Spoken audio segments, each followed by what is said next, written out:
বিশ্ব সংবাদে আপনাকে স্বাগত। শুরুতেই জানাবো হাতে পাওয়া সর্বশেষ আন্তর্জাতিক সংবাদের শিরোনাম, পরে বিস্তারিত। শুরুতেই জানাবো এই মুহূর্তে হাতে পাওয়া সর্বশেষ গুরুত্বপূর্ণ আন্তর্জাতিক সংবাদ। ইরান ইসরায়েল ফিলিস্তিনি ত্রিমুখী যুদ্ধ চলছে। আরও একটি গৃহযুদ্ধের দিকে এগিয়ে যাচ্ছে আমেরিকা। জনমত জরিপের এমন পূর্বাভাস দিয়েছে দেশটির খ্যাতনামা জরিপ সংস্থা রাসমুসেন। এবারে জানাবো যুদ্ধবিরতিতে ফিলিস্তিনিদের এক সপ্তাহের আলটিমেটাম দিল ইসরায়েল। জানাবো ব্রিটিশ অস্ত্রে সরাসরি রাশিয়ায় হামলার অনুমতি দিল যুক্তরাজ্য। নিজেদের আধিপত্য বজায় রাখতে পুরো বিশ্বকে আবারও কঠিন নিরাপত্তা হুমকির মধ্যে ঠেলে দিচ্ছে যুক্তরাজ্য। এদিকে ইসরায়েলের সঙ্গে সৌদির সম্পর্ক স্থাপনে তোড়জোড় শুরু করেছে যুক্তরাষ্ট্র। দুই দেশের মধ্যে কূটনৈতিক সম্পর্ক স্থাপনে আলোচনা চলছে, তবে এক্ষেত্রে সৌদি আরব কঠিন শর্ত জুড়ে দিয়েছে। এ বিষয়ে থাকছে বিস্তারিত, ভিডিওটি না টেনে দেখতে থাকুন। জানিয়ে দেব কিম জং উনের হেরেমের গোপন কাহিনী প্রকাশ্যে, এবং সর্বশেষ জানাবো গাজার 1.5 লাখেরও বেশি অন্তঃসত্ত্বা নারী পানি শূন্যতায় ভুগছেন। অবরুদ্ধ গাজায় ইসরায়েলি বাহিনীর হত্যাযজ্ঞ আর ধ্বংসযজ্ঞ কোনোভাবেই যেন থামছে না। প্রতিদিনই ফিলিস্তিনি জনগণ হত্যার শিকার হচ্ছে। এই সংঘাত পুরো বিশ্বে উদ্বেগের কারণ হয়ে দাঁড়িয়েছে। এরই মধ্যে নতুন খবর সামনে এনেছে কাতার ভিত্তিক সংবাদ মাধ্যম আল জাজিরা। এতক্ষণ শিরোনাম শুনছিলেন, এবার বিস্তারিত। প্রিয় দর্শক, আপনি যদি এই চ্যানেলে নতুন হয়ে থাকেন, ভিডিওটি দেখতে দেখতে চ্যানেলটি সাবস্ক্রাইব করে আমাদের সঙ্গে থাকুন। আর এই ভিডিও সম্পর্কে আপনি আপনার মূল্যবান মতামতটি কমেন্ট বক্সে জানিয়ে দিন। আর হ্যাঁ প্রিয় দর্শক, জানিয়ে দিন ভিডিওটি কোথা থেকে দেখছেন। ভয়াবহ গৃহযুদ্ধের দিকে এগিয়ে যাচ্ছে আমেরিকা। আরও একটি গৃহযুদ্ধের দিকে এগিয়ে যাচ্ছে আমেরিকা। জনমত জরিপের পর এমন পূর্বাভাস দিয়েছে দেশটির খ্যাতনামা জরিপ সংস্থা রাসমুসেন। সংস্থাটি জানিয়েছে, বর্তমান প্রেসিডেন্ট জো বাইডেন যদি আবারও ক্ষমতায় আসেন, তাহলে যুক্তরাষ্ট্রে গৃহযুদ্ধ বেঁধে যাবে বলে মনে করেন 41% মার্কিন ভোটার। আর 16% ভোটার মনে করেন হয়তো এমনটা নাও হতে পারে। এক প্রতিবেদনে এ খবর জানিয়েছে বার্তা সংস্থা তাস। তবে জরিপে অংশ নেওয়া 49% উত্তরদাতা মনে করেন না যে আগামী 5 বছর আরেকটি গৃহযুদ্ধের মুখে পড়বে যুক্তরাষ্ট্র। আরও 10% মানুষ জানিয়েছেন তারা এ বিষয়ে নিশ্চিত নন। পক্ষান্তরে 25% মানুষ মনে করেন সাবেক প্রেসিডেন্ট ডোনাল্ড ট্রাম্প জয়ী হলেই বরং গৃহযুদ্ধের কবলে পড়তে পারে ওয়াশিংটন। তাস জানায়, আলোচিত জরিপটি 2021 সালের 23 এপ্রিলের মধ্যে করা হয়েছিল। সেখানে 1100-এরও বেশি মানুষ এতে অংশ নিয়েছিল। অংশগ্রহণকারী সবাই আসন্ন মার্কিন নির্বাচনে ভোটার, ফলে এই ফল যথেষ্টই গুরুত্ব পাচ্ছে। চলতি বছরের 5 নভেম্বর অনুষ্ঠিত হবে মার্কিন প্রেসিডেন্ট নির্বাচন। এরই মধ্যে রিপাবলিকান দলের মনোনয়নে জয়ী হয়েছেন ডোনাল্ড ট্রাম্প, আর দ্বিতীয় মেয়াদের জন্য লড়ছেন ডেমোক্রেটিক পার্টির ক্ষমতাসীন প্রেসিডেন্ট জো বাইডেন। এবারে নির্বাচনে গাজা ইস্যু বাইডেনকে বেশ ভোগাতে পারে বলে ধারণা করা হচ্ছে। 7 অক্টোবর থেকে উপত্যকায় হত্যাযজ্ঞ চালিয়ে আসছে ইসরায়েল। সেখানে পূর্ণ সমর্থন জানিয়ে আসছে জো বাইডেন। এ নিয়ে দেশের অভ্যন্তরেই প্রচণ্ড চাপে রয়েছে 81 বছর বয়সী এই প্রেসিডেন্ট। বাইডেন প্রশাসনের গাজা নীতির বিরুদ্ধে ফুঁসে উঠেছে মার্কিন বিশ্ববিদ্যালয়ের শিক্ষার্থীরা। টানা কয়েক সপ্তাহ ধরে শিক্ষার্থীদের বিক্ষোভ আন্দোলনে উত্তপ্ত ক্যাম্পাসগুলো। শান্তিপূর্ণ আন্দোলনে হামলা, ব্যাপক ধরপাকড়ও দমাতে পারেনি এসব শিক্ষার্থীদের। দিনকে দিন ফুলিঙ্গের মতোই ছড়িয়ে পড়েছে বিক্ষোভ। ফলে জনমত অন্যদিকে ঘুরিয়ে দিতে শান্তিপূর্ণ বিক্ষোভকে ইহুদি বিদ্বেষ বলে আখ্যা দেয় ইসরায়েলপন্থী মার্কিন নীতি নির্ধারকরা। অনেক বিশ্ববিদ্যালয়ে আন্দোলনরত শিক্ষার্থীদের উপর হামলা চালায় ইসরায়েলপন্থীরা। এতে উত্তপ্ত হয়ে ওঠে পরিস্থিতি। বৃহস্পতিবার এক টেলিভিশন ভাষণে শিক্ষার্থীদের আইন মানার অনুরোধ করেন বাইডেন। তবে তাদের উপর হামলা এবং পুলিশি নির্যাতন নিয়ে কোনো মন্তব্যই করেননি তিনি। এতে মুসলিম ভোটারদের থেকে আরও দূরে সরে গেছেন জো বাইডেন, এমনটাই মনে করেন বিশ্লেষকরা। ফলে আসন্ন নির্বাচনে বাইডেনের জন্য বয়ে আনতে পারে নেতিবাচক ফল। যুদ্ধবিরতিতে ফিলিস্তিনিদের এক সপ্তাহের আলটিমেটাম ইসরায়েলের। গাজায় যুদ্ধবিরতি নিয়ে আলোচনা চালিয়ে যাচ্ছে ফিলিস্তিনের স্বাধীনতাকামীদের সংগঠন হামাস ও ইসরায়েল। দুই দলের মধ্যকার যুদ্ধবিরতিতে সম্মত হওয়ার জন্য হামাসকে এক সপ্তাহের আলটিমেটাম দিয়েছে ইসরায়েল। শনিবার ওয়াল স্ট্রিট জার্নালের এক প্রতিবেদনে এ তথ্য জানানো হয়েছে। প্রতিবেদনে বলা হয়েছে, চুক্তিতে সম্মত হতে সময় বেঁধে দিয়েছে ইসরায়েল।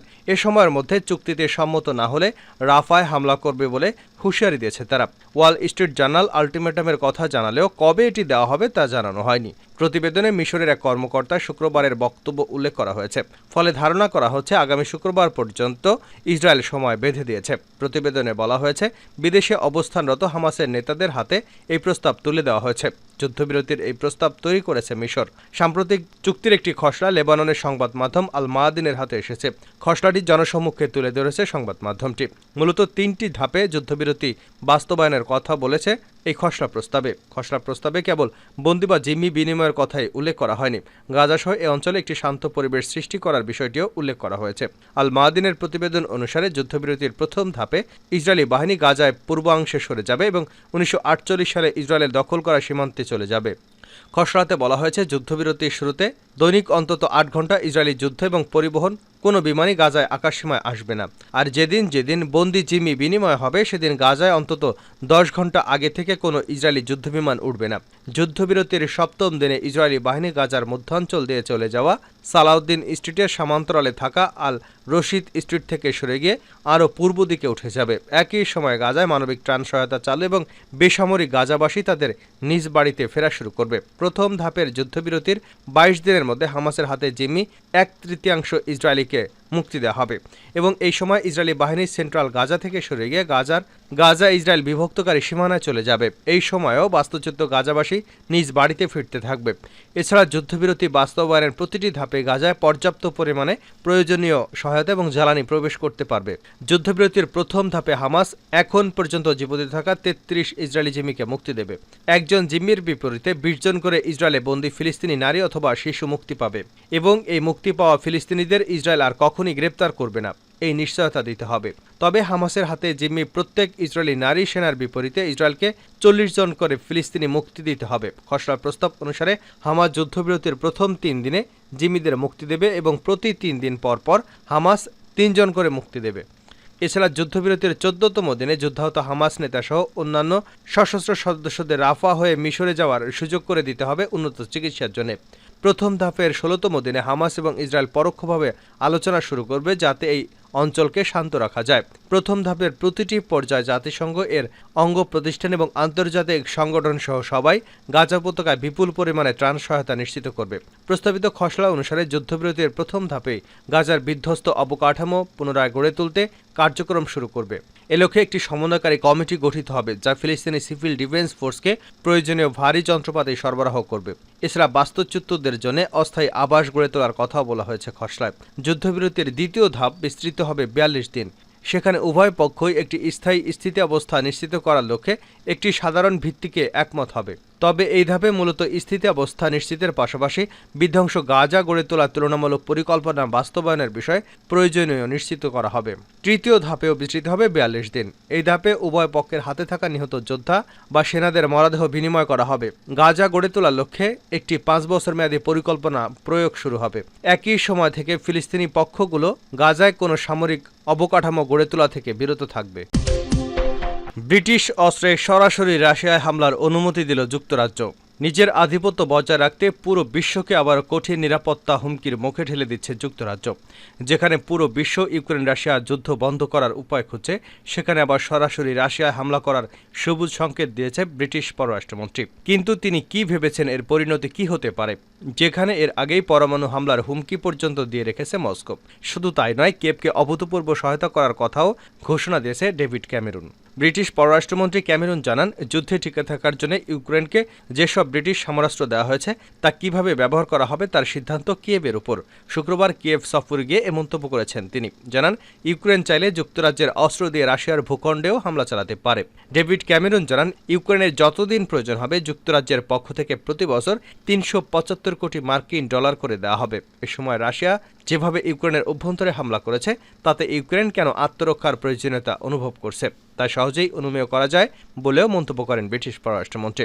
এদিকে ডেভিড ক্যামেরনের এমন মন্তব্যের নিন্দা জানিয়েছে রাশিয়া। মস্কো বলছে, ব্রিটিশ পররাষ্ট্রমন্ত্রীর এমন বক্তব্য আরেকটি অত্যন্ত বিপজ্জনক বিবৃতি। ক্রেমলিনের মুখপাত্র দিমিত্র পেসকভ বলেন, ইউক্রেন সংঘাত ঘিরে একটি সরাসরি উত্তেজনা ছড়াবে যা ইউক্রেনীয় নিরাপত্তার জন্য সম্ভাব্য হুমকি সৃষ্টি করবে।